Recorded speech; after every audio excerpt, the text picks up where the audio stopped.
Hello বন্ধুরা, ভিডিওটা দেখেই বুঝে গেছো তোমরা আমি কোথায় এসেছি।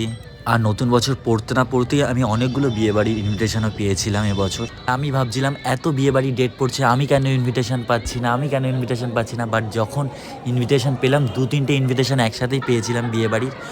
আর আজ ছিল আমার জেঠুর ছেলে সম্পর্কে আমার দাদাই হয়, তার রিসেপশন।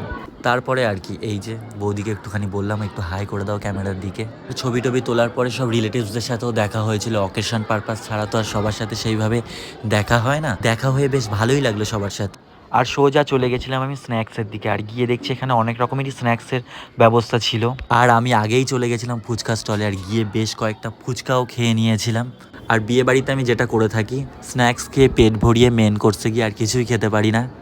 আর তোমরাও কারা কারা আছো যারা স্ন্যাক্স খেয়ে পেট ভরিয়ে মেন কোর্সে গিয়ে কিছুই খেতে পারো না, অবশ্যই কমেন্টে জানিও ভিডিওটা কেমন লাগলো। বাই।